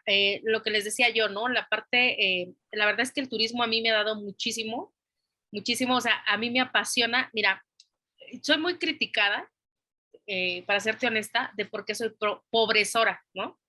Porque siempre anidan esta parte, o sea, un profesor, o sea, no te vas a hacer millonario como profesor, ¿no? A menos que estemos hablando ya de universidades élite, ¿no? ujú. Pero a mí me apasiona, o sea, a mí, Es la no sabes, vocación. cuando estoy con los alumnos y de pronto estás platicándoles cosas, vivencias, ejemplos y todo, y de pronto, o sea, tú mismo, ¿no? Como orador, te quedas observando 1 o 2 minutos y ves que te están escuchando y están así, y tienes al grupo así en perfecto atención y suspenso, esos son mis grandes momentos de ocio, Oh, ¿sí? ocio, O sea, interesante. o Ajá, sea, de ¿por qué? felicidad Porque digo, plena. Exactamente, o sea, yo no vengo por un sueldo, yo no vengo por un pago, o sea, evidentemente como profesionista tengo que vivir de algo, ¿no? Tengo que tener un pago, sí es cierto, pero pero por eso hago diversas actividades, ¿no? Que me permitan continuar con esta parte de la docencia que me encanta, me fascina, sí, yo siempre les digo, yo amo ser docente, pero también tengo esta otra parte, o sea, en la parte de la investigación que me ha dejado muchísimo, que me lleva a congresos, que me permite poder compartir a través de papers, de capítulos de libro, lo que estoy investigando, lo que estoy haciendo. Por ahí te decía yo que tenía otro trabajo alterno. Yo trabajo para Ceneval. Es lo que también leí, ajá, Y actual. Ceneval me brinda ese desfogue de esa vena turística, de viajar, de desplazarme, ¿sí? O sea, ese trabajo me permite a mí, a lo mejor, si tú quieres, una vez al mes, 2 veces al mes, a veces el trabajo es muy constante y cada fin de semana, ¿no? Salgo y como puedo estar esta semana en el sur de mi país, como para la siguiente en el norte, ¿no? En la siguiente aquí en el centro, o sea, entonces la verdad es que yo siento mi vida muy completa, o sea, yo les he dicho y lo platico con amigos, con mi familia, o sea, si yo el día de hoy dejara de existir, yo me iría completamente feliz y plena. ¿Por qué? Porque lo que hago me llena, ¿sí? Aunque muchas veces lo que hagas es socialmente, ¿no? Siempre haya una resaca social. ¿Sí? Por otras cuestiones. O sea, sí tenemos que tener también muy claro que la cuestión de como persona, como profesionista, también va anidado a la otra parte de la cuestión personal, ¿no? Sí, Entonces, tienen que ir conjugadas esas dos partes de tu vida, porque si no, empiezas a tener conflicto en una o en otra, ¿iba a decir ¿no? algo bien? ¿Mande? Bien, iba a Sí, decir no, algo. yo quería preguntar si en tu caso tus obras sí se pueden encontrar En la red, en internet. todas, a excepción de este libro que les digo que tengo en físico, que es físico. Ajá, ¿Sí? ok. Pero de ahí fuera todas las puedes encontrar. De hecho, tengo otros artículos publicados en revistas y bueno, espero seguir escribiendo, ¿no? No, que Por creo que ejemplo, sí. mira, eso me dio también la pauta para que en el 2016 fui a presentar una ponencia. Yo supongo que a lo mejor ustedes han ido o se han enterado de que la Secretaría de Turismo a través de ICTUR Que ganas el premio. hace un congreso, exactamente, hace un congreso que de investigación turística, que ahorita va a ser en Zacatecas, en julio, me parece, o septiembre. Ya salió la convocatoria hace como 2 meses para que, me gusta porque creo que esos lugares son de vínculo, de Claro. comunicación, ¿no? Entonces, como pueden ustedes como estudiantes ir y presentar y compartir lo que han estado investigando en alguna clase o algún proyecto que están generando, como ya investigadores, como en mi caso, ¿no? Ya con un grado y que puedes compartir. Entonces, fíjate que ahí ellos ya no me hicieron o me van a hacer que no cumpla un reto que yo misma profesionalmente me puse. Lo que decías del premio. En el 2016, de hecho fue aquí en la Ciudad de México el Congreso y yo estaba en Mazatlán, así es que viajé para acá, para el Congreso, y presenté los inicios de mi tesis doctoral. Y bueno, me otorgaron era como una actividad que se hacía durante el Congreso, o sea, todos se exponían y tú votabas por la conferencia que más te hubiera impactado o que creías que tenía como más poder investigativo, con muchas otras cuestiones, y al final, pues, se otorgaba el premio a la mejor ponencia. Y en mi caso, bueno, pues lo gané en el 2016. Y yo tenía la intención de que cuando terminara mi tesis doctoral, ir a presentar los resultados y obviamente volver a ganar el premio. Eso, aquí nadie se Pero da resulta derrotado. Pero Ajá. resulta que a partir de como 2 años después ya no tienen esa categoría, o sea, ya no se hace Mm. esa actividad. Por eso te decía yo, híjole, no me dejaron cumplir un reto profesional, ¿no? Pero bueno, digo, finalmente espero seguir participando en ese tipo de eventos y que es esa otra parte, ¿no? A la que te puedes dedicar, porque muchas veces decimos, no, pues es que nada más la parte operativa del turismo, no, pero también está la parte investigativa, o sea, lo que es investigación turística, pero también está otra parte como planificador, como gestor, o sea, la realidad es que tenemos un área, o estamos inmersos en una profesión que la verdad tiene tantas vertientes, habidas y por haber, que nos permite desarrollarnos en muchas áreas. Así ¿no? como es interdisciplinaria el turismo, creo que también así se diversifican los ingresos del que hace turismo. O sea, no solamente es pensar de que estudié turismo, mi vida está destinada a servir a los hoteles y restaurantes para toda mi vida, sino que te puedes diversificar en el progreso, en el proceso, perdón. Pero también yo creo que esto conlleva un sacrificio y es lo que yo a veces platico con compañeros, es de el amor hacia el conocimiento o al querer saber más. O sea, porque no puedes tenerlo todo, ¿sabes? Es lo que yo pienso. O sea, hoy en día platico que las universidades a veces se quedan limitadas al momento de enseñar. Para mí la universidad es voy a consumir conocimiento, a debatir mis pensamientos y de ahí sacar lo mejor posible y seguirlo debatiendo por todos lados. Pero hoy en día la universidad se ve como un medio para poder lograr un mejor estatus económico y creo que pierdes muchísimo al solamente llevarte ese pensamiento. Sí, la verdad es que a veces en la universidad, digo, la realidad es que hasta que no sales de la universidad, como que no ves Sí, todo el tiempo que desperdiciaste. justo, yo así me siento ahorita, es como maldita sea, ¿no? Sí, O estoy sea, igual, ajá. sí, o sea, tú, es que, mira, aparte, si nos vamos un poquito a la cuestión del tipo de estructura educacional que tenemos en México y en América Latina, pues la realidad es que es una educación de réplica, ¿no? Y ustedes ahorita todavía lo tienen como un poquito más diversificado. Yo, por ejemplo, yo fui de la educación tradicional, ¿no? Casi, casi así de te aviento el borrador si no guardas silencio, ¿no? De que no, pues yo soy el profe y aquí ahora sí que es lo que yo digo y punto, ¿no? Y aquí No, es de ahora te la bloqueo verdad de es mi que, Instagram. la verdad es que ahora, no, ni siquiera teníamos Instagram, en ese entonces ni existía, ¿no? Ajá.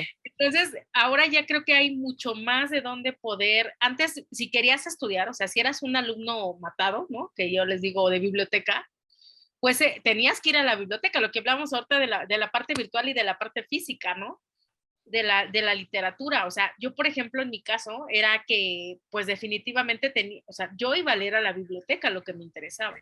Fíjate que me pasó algo bien curioso en el tiempo que estuve en Valencia, en España. Ahí, que la verdad, cambió mi perspectiva total, ¿no? De muchas cosas. Y no porque sea malichista y no porque muchas situaciones, pero eso me permitió ser la persona que soy ahora, creo.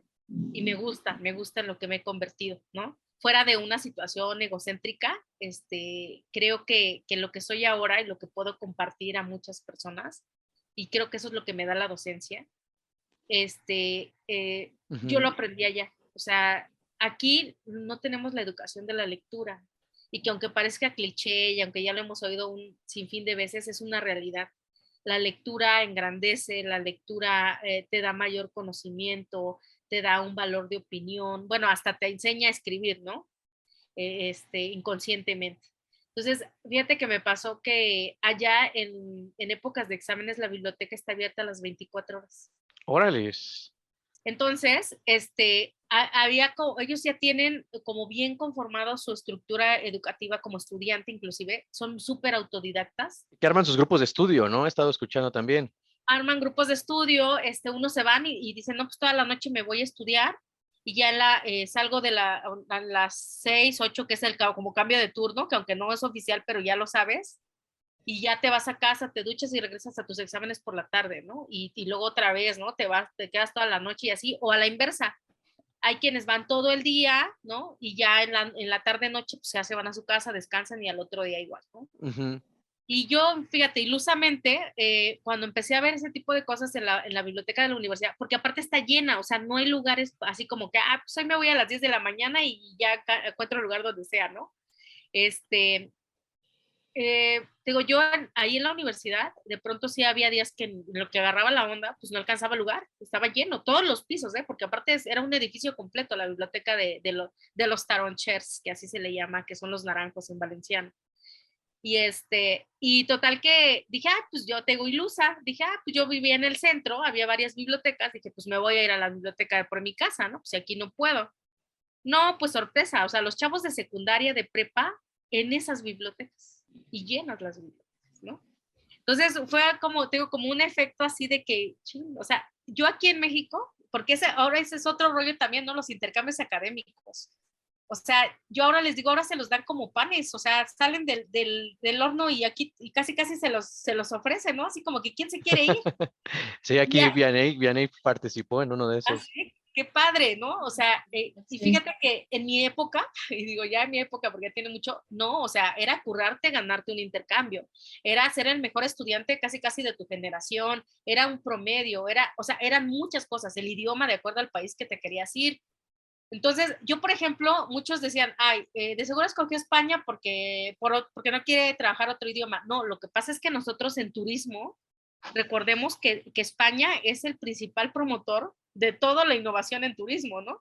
O sea, todo lo que se genera de turismo sale de España y ya después se exterioriza lo demás, ¿no? Entonces yo por eso elegí España, porque era la potencia o es la potencia, inclusive actualmente, en el turismo, ¿no? Entonces, digo, era difícil, pues te ganaste un lugar, ¿no? Y les digo, yo no era así como no me consideraba la mejor estudiante inclusive ni de mi generación, ¿no? Sí, sí le macheteaba y todo, porque sí, ¿no? Pero allá la verdad es que llegué y me sentí un ignorante del turismo. O sea, cuando aquí era Wow. de las top, ¿no? O sea, de las estudiantes que llevaban una buena trayectoria, cuando llegas allá y el profe te pregunta directamente algo y que no es así como que te sacaste de la manga, no era, o sea, eso me gustó mucho porque me enseñaron a hacer analítica, a no solo borreguear, como digo yo, ¿no? O sea, de que vas, lees y te aprendes algo que está, ¿no?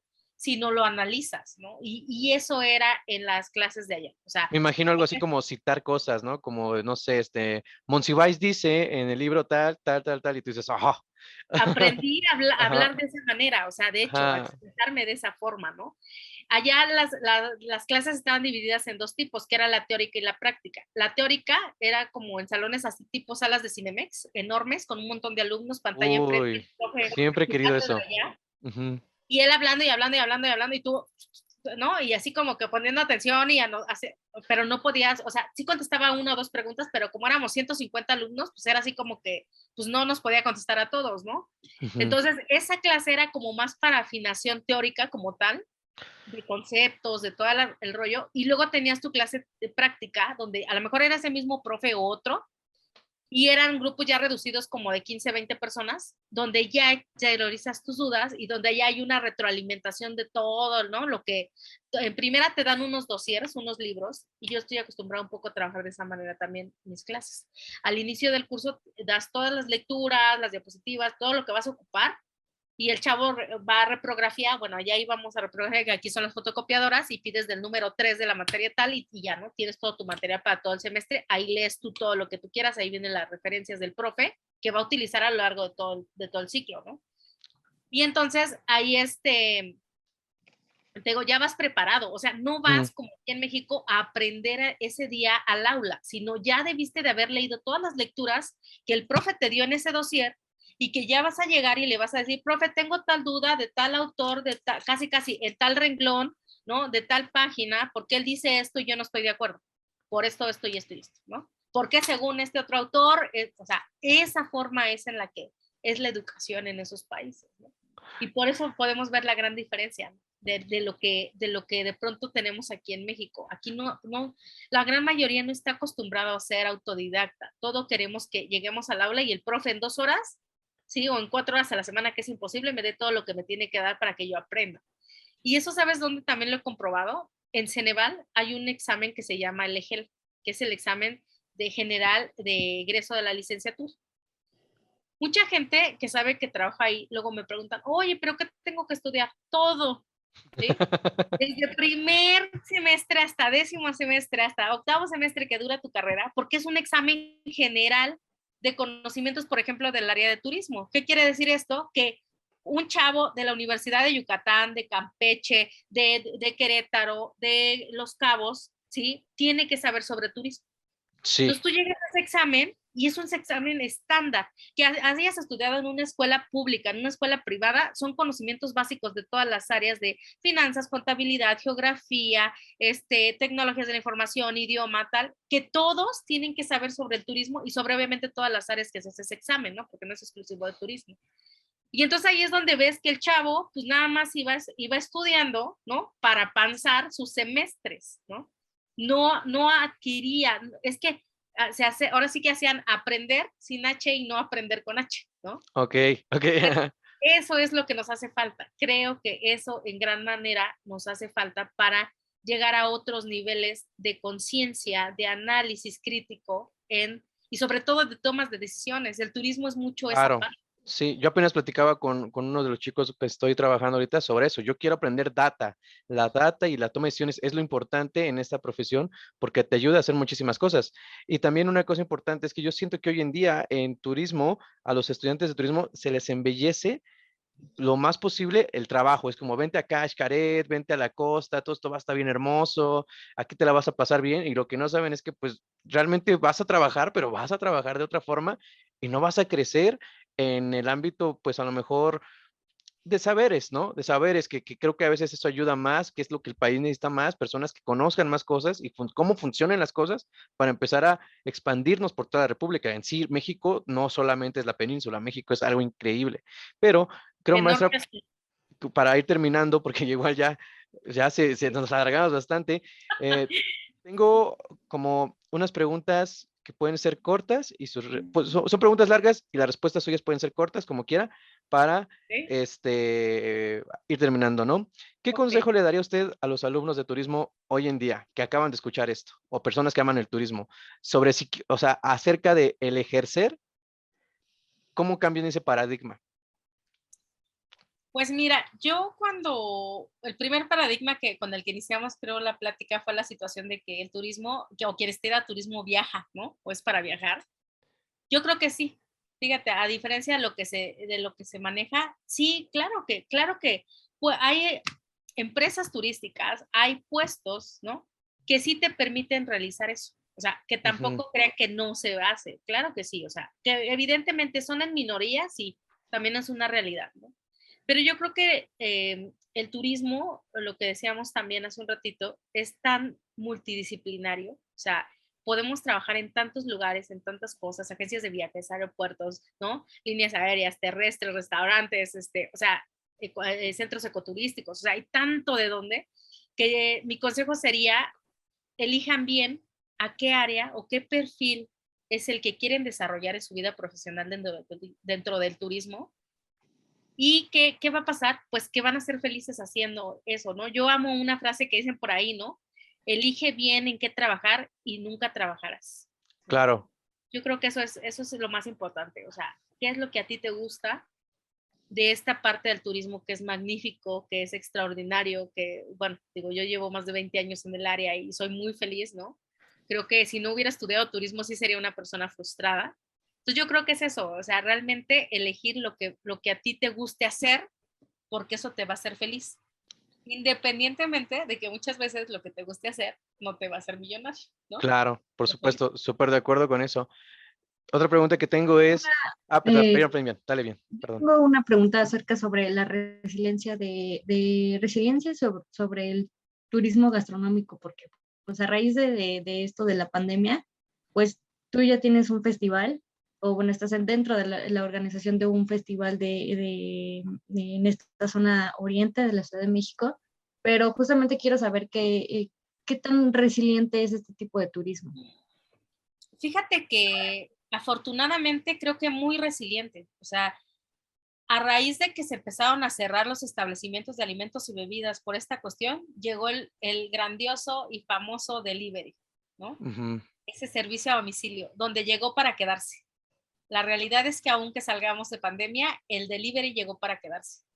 Otra de las cosas es que lograron, a pesar de que sí hubo un cierre masivo, porque llegó, o sea, los primeros 6 meses sí que se podía, ¿no? Se pudo sostener nóminas, gastos directos e indirectos de los que tenían un establecimiento fijo, ¿no? Pero fíjate que la cultura tradicional mexicana, creo que el ambiente, el clima permite que la gente, aún sin tener un negocio fijo, y lo vemos todos los días en las calles, desde, por ejemplo, en la Ciudad de México, desde el guajolocombo por las mañanas, ¿no? Los tamaleros que llegan y se colocan en las esquinas, las garnachas, ¿no? Todos estos antojitos mexicanos que se ponen en las esquinas o que sacan, pues, su negocio afuera de su casa, etcétera. Entonces, yo creo que este segmento del turismo gastronómico sí es muy resiliente ¿sí? Han logrado salir adelante, obviamente como muchos otros sectores,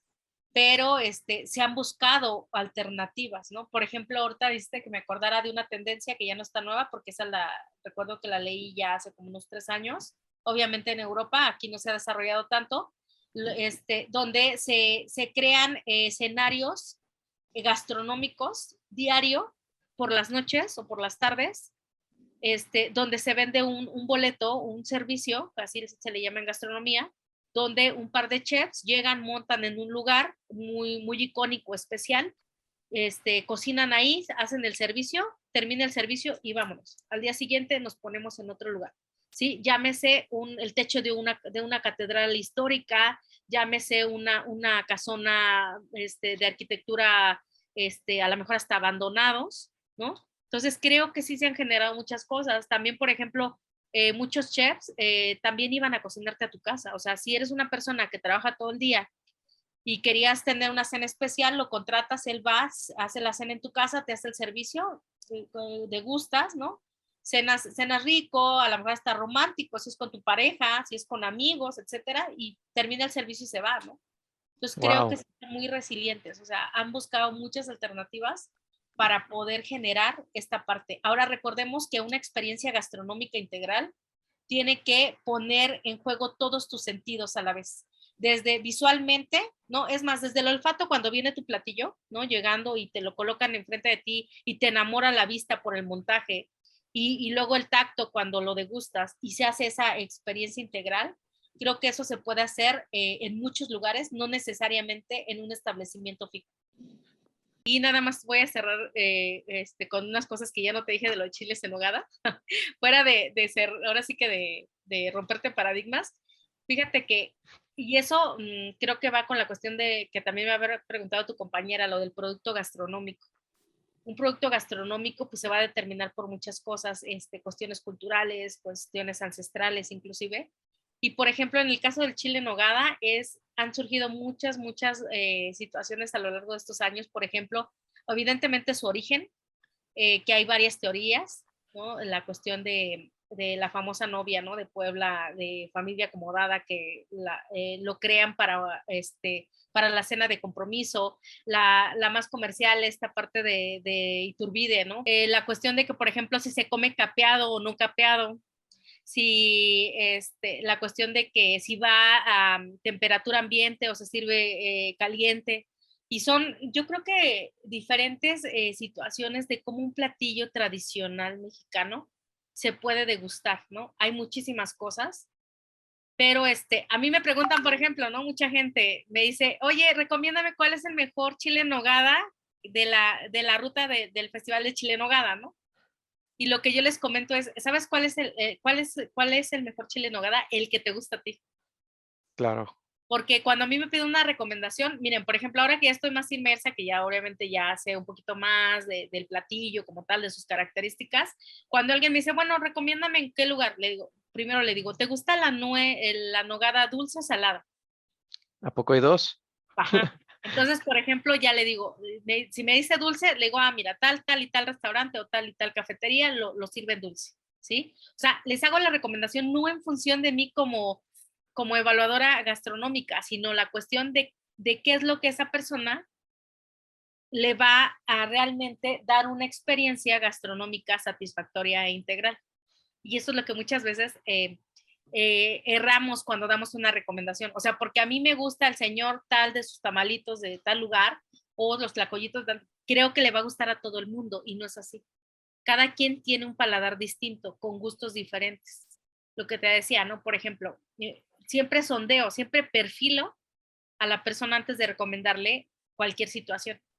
¿Y por qué? Pues porque digo, no, o sea, le voy a recomendar algo en función de su perfil, ¿sí? En función de sus necesidades, gustos y deseos, no en función de los de Castillo, sino debe de ir en función de eso. Y eso lo aplico también para cualquier tipo de turismo, que me preguntan, ¿sí? Porque creo que ese es un error que muchas veces cometemos como turismólogos, porque no me van a dejar ustedes mentir, ¿no? Que cuando te preguntan qué estudias y tú dices turismo, en automático te dicen, oye, ¿qué me recomiendas? ¿O qué hotel me recomiendas? ¿O qué destino? ¿No?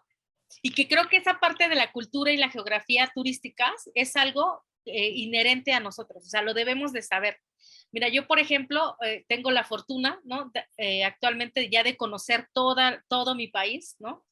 Yo siempre digo, primero conozcan su país y luego ya se van a viajar, ¿no? Porque siempre la gente piensa a la inversa, ¿no? A mí, por ejemplo, por cuestión de la educación, pues se me dio primero la otra parte, ¿no? Porque pues evidentemente estuve viviendo en Europa y viajé por diversos países, ¿no? Para conocer, para disfrutar mi estancia allá. Pero cuando llegué a mi país dije, ahora sí, o sea, a conocerlo de norte a sur. Y hace como 7 años, entre las prácticas de la universidad, entre mis otros trabajos que he tenido, y la cuestión, por ejemplo, de Ceneval, me permitió al día de hoy poder decir, o bueno, hace como, sí, como unos 5 o 7 años, decir, ya conozco todo mi país. O sea, por lo menos Wow. 2 veces he ido a cada uno de los estados, ¿no? Y el último que se me resistía era Campeche. Con Campeche cerré conocer todos los estados de mi país. Y Gracias a mí. Campeche, que es un estado bien místico y Bien bien... bonito, ujú, sí. ujú. Sí, sí, sí, ¿no? O sea, yo, por ejemplo, gastronómicamente ubico a Calquini, que fue el destino donde fui, gastronómicamente. O sea, encontré una señora que vende unas delicias y que yo sí volvería a ir a Calquini por probar nuevamente eso. Y que eso era es a lo que le llamamos aquí neurogastronomía. Por ejemplo, el caso del chefcito, yo creo que ustedes han visto la peli, ¿no? De Del chef Ratatouille. de Ratatouille, cuando el crítico gastronómico prueba el Ratatouille y lo remonta cuando su mamá se lo preparaba de niño, Mm, a eso se le llama neurogastronomía. que ese es ¿Y otro qué? punto, que no solamente es de que lo prueben, sino que también quieran regresar. O sea, no sirve de nada tener un producto de una sola vez. Tiene que ser un producto que todos los años quieran regresar, si no, se muere el producto. Y fidelizado, y quitarle un poquito esa temporalidad o estacionalidad del turismo, lo que decíamos del Festival de Chile en Nogada. Eso es un producto estacional, o sea, ¿por qué? Porque no puedo crear un chile en nogada en enero o en marzo, ¿no? ¿Por qué? Porque hay otros productos gastronómicos que me permiten cubrir a lo largo del año. Eso es lo bueno de nuestra gastronomía, que sí podemos generar productos gastronómicos planificados durante una estancia más larga, ¿no? Pero bueno, pues con esa cuestión de esos puntos de lo del chile en nogada cierro mi participación en ese sentido. No pasa nada. Espero que se animen a venir alguna vez al festival. Te voy a compartir el calendario. El 27 de julio es la inauguración en Nepantla, en Ameca Meca, que es un lugar histórico por toda la historia que tiene Nepantla. sobre Sor Juana Inés de la Cruz. Nepantla es mi palabra favorita en Ah, náhuatl. sí, Sí, Nepantla es mi palabra favorita en náhuatl. Wow. fíjate, ya es una conexión por algo. Tengo que ir allá. Sí, claro, ¿no? Entonces, pues cuando gusten, y cualquier situación de verdad que a ustedes y bueno, al público que pueda ver esta conversación, sin problema, ¿eh? O sea, contáctenme y en la manera de lo posible, pues en lo que pueda ayudar, con todo el gusto Hacemos del una mundo. sinergia. Eso es perfecto. Claro. Pues maestra, en serio le agradezco muchísimo este tiempo que nos dio. Realmente creo que todos aquí salimos con muy retados, con mucha información y sabiendo que pues el turismo no es lo que se piensa. Entonces, pues estoy a sus órdenes, chicos, y cualquier cosa aquí. Pues muchísimas gracias a todos que vieron este programa. Ya saben, nosotros somos Recreare. Nos encuentran en Somos Recrear en Instagram, en Recrear en Facebook. Y a mí me encuentran como @ArmandoTravel en Instagram. Vianey, ¿cómo te encontramos a ti? A mí me encuentran como bien IP y pues ojalá todos se animen a estudiar algo de planificación, ¿no? Y visitar el Festival de Nogada, que también lo vamos a estar publicando en nuestras redes sociales, a ver si alguien se anima. Y pues nada, profesora, otra vez, muchísimas gracias. Gracias por el No, tiempo. pues ahora, chicos, estamos en contacto. No nos despedimos, que no sea un adiós, sino un hasta luego. ¿Vale? Hasta luego. Cuídense Sí. mucho. Por supuesto. Muchas gracias por haber escuchado este capítulo. Aquí te dejamos todas nuestras redes sociales. Recuerda que la forma de apoyarnos y de que tú seas parte de esta comunidad es compartiendo, dejando tu like, dejando tu comentario en la sección de abajo. Y nos vemos en un siguiente capítulo. Muchas gracias. Bye.